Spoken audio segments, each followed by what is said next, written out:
Hello students, how are you? I hope you all are fine. आज हम हमारी हिंदी की पाठ्य पुस्तक वसंत भाग 3 का चैप्टर 11 पढ़ेंगे, जिसका शीर्षक है जब सिनेमा ने बोलना सीखा, जिसके लेखक प्रदीप तिवारी जी हैं। यह एक निबंध है। यह निबंध सिनेमा के बारे में है।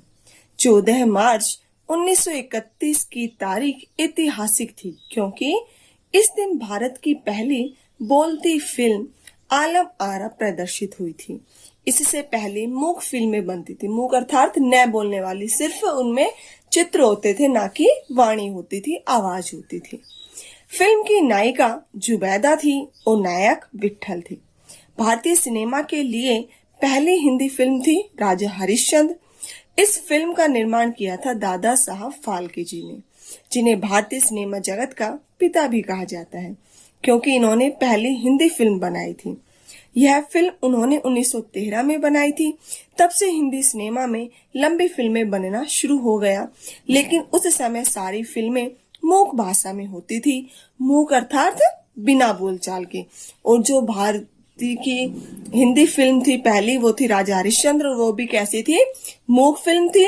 लेकिन जो सहवाग अर्थात वाणी सहित जो फिल्म थी भारत की पहली, वो थी आलम आरा।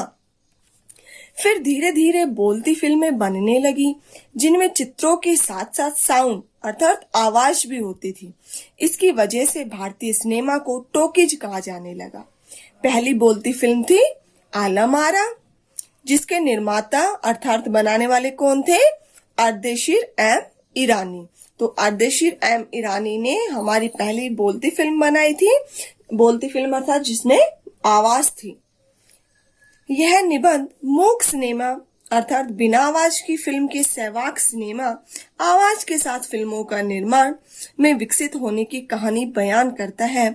तो आइए शुरू करते हैं हमारा चैप्टर जब सिनेमा ने बोलना सीखा, अर्थात जब सिनेमा में आवाज को शामिल किया गया। वे सभी सजीव है, सांस ले रहे हैं, 100% बोल रहे हैं। 78 मुर्दा इंसान जिंदा हो गए, उनको बोलते बातें करते देखो।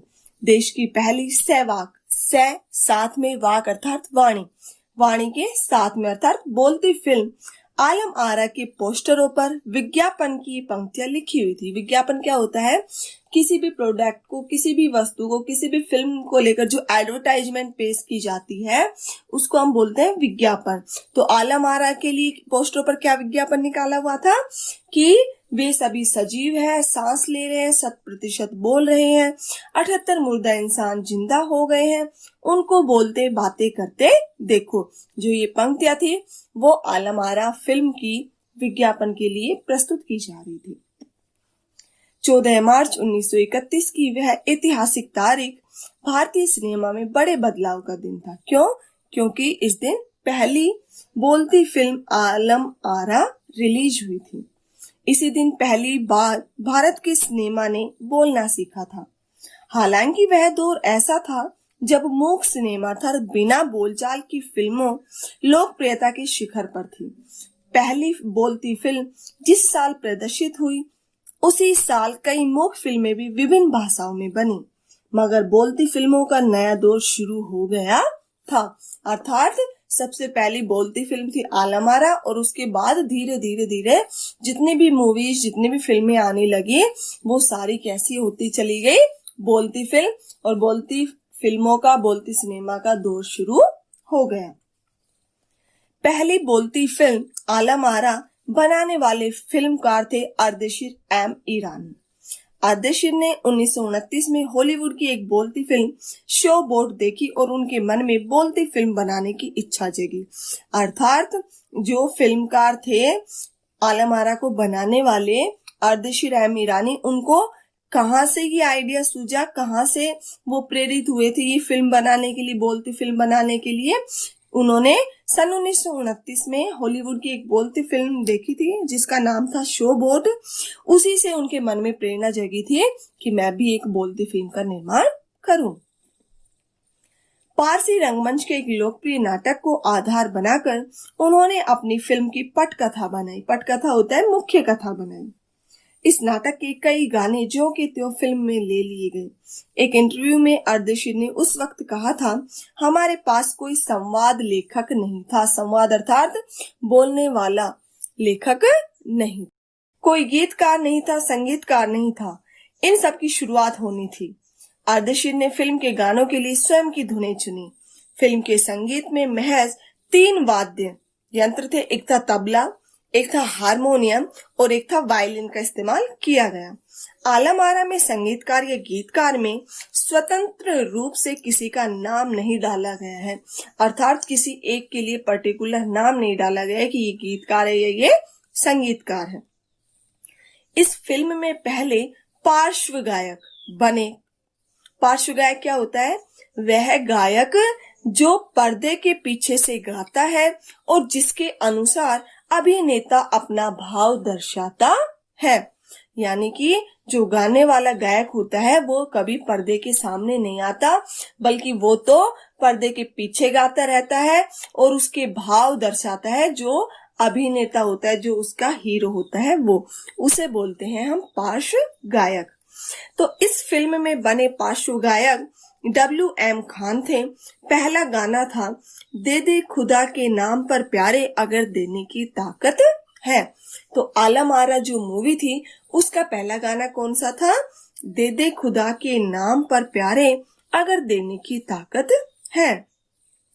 आलम आरा का संगीत उस समय डिस्क फॉर्म में रिकॉर्ड नहीं किया जा सका। फिल्म की शूटिंग शुरू हुई तो साउंड के कारण ही इसकी शूटिंग रात में करनी पड़ती थी। मूक युग की अर्थात बिना बोलचाल युग की अधिकतर फिल्मों को दिन के प्रकाश में शूट कर लिया जाता था, मगर आलम आरा की शूटिंग रात में होने के कारण इसमें कृत्रिम प्रकाश व्यवस्था करनी पड़ी। कृत्रिम प्रकाश अर्थात आर्टिफिशियल लाइट, बनाई हुई लाइट का यूज करनी पड़ी। यहीं से प्रकाश प्रणाली बनी जो आगे फिल्म निर्माण का जरूरी हिस्सा बनी। आलम आरा ने भविष्य के कई स्टार और तकनीशियन तो दिए ही, अर्देशीर की कंपनी तक ने भारतीय सिनेमा के लिए 150 से अधिक मूक और लगभग 100 सहवाक फिल्में बनाई, वाणी सहित फिल्में बनाई। तो जो अर्देशीर की कंपनी थी उन्होंने मूक फिल्में तो कितनी बनाई? 150 मूक फिल्मों का निर्माण किया और 100 से अधिक उन्होंने बोलती फिल्मों का निर्माण किया। Alam Ara film Arabian nights जैसी फैंटेसी थी। फैंटेसी अर्थात काल्पनिक थी। फिल्म ने हिंदी उर्दू के मेल वाली हिंदुस्तानी भाषा का लोकप्रिय बनाया। इसमें संगीत तथा नृत्य के अनोखे संयोजन थे। आलम आरा फिल्म की नायिका जुबैदा थी, नायक थे विट्ठल। वे उस दौर के सर्वाधिक पारिश्रमिक पाने वाले स्टार थे। उनके चयन को लेकर भी एक किस्सा काफी चर्चित है। किसके चयन को लेकर?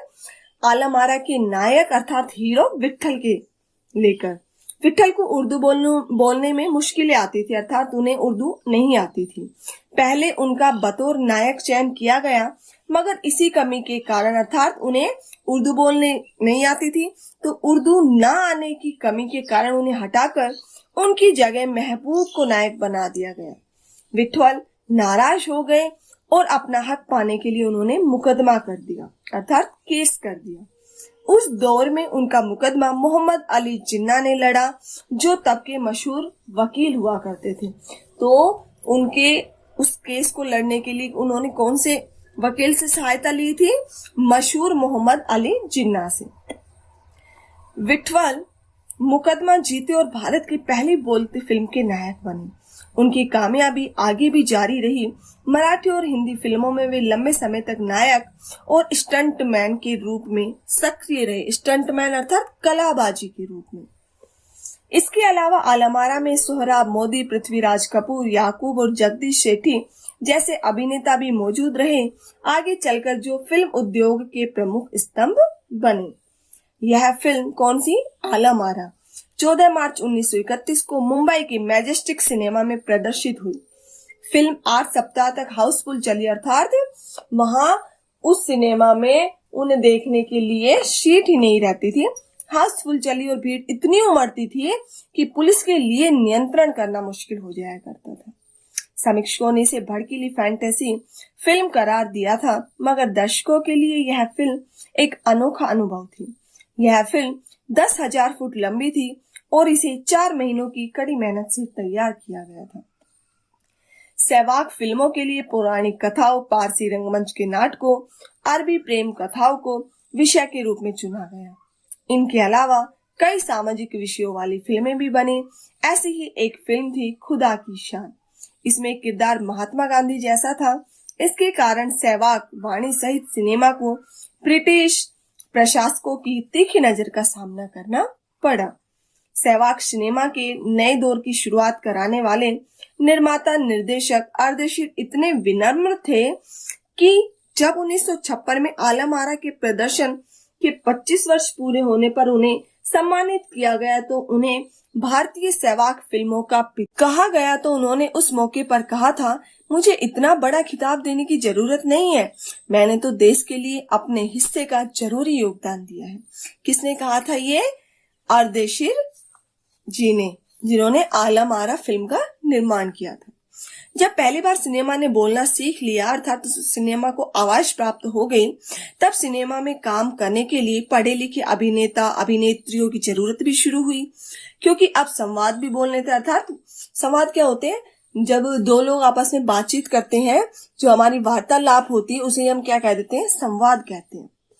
सिर्फ अभिनय से काम नहीं चलने वाला था, अर्थात अभिनय होता सिर्फ नाटक करना, सिर्फ एक तरह से बिना बोले सिर्फ चित्र प्रदर्शन करना। तो सिर्फ उस समय चित्र प्रदर्शन से काम नहीं चल पाता था। मूक फिल्मों के दौर में तो पहलवान जैसे शरीर वाले, स्टंट करने वाले और उछल कूद करने वाले अभिनेताओं से काम चल जाया करता था।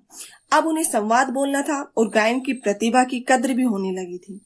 इसलिए आलम आरा के बाद आरंभिक सहवाग दौर की फिल्मों में कई गायक अभिनेता बड़े पर्दे पर नजर आने लगे। हिंदी उर्दू भाषाओं का महत्व बढ़ा। सिनेमा में देह और तकनीक की भाषा की जगह जन प्रचलित बोलचाल की भाषाओं का दाखिला हुआ। सिनेमा ज्यादा देसी हुआ।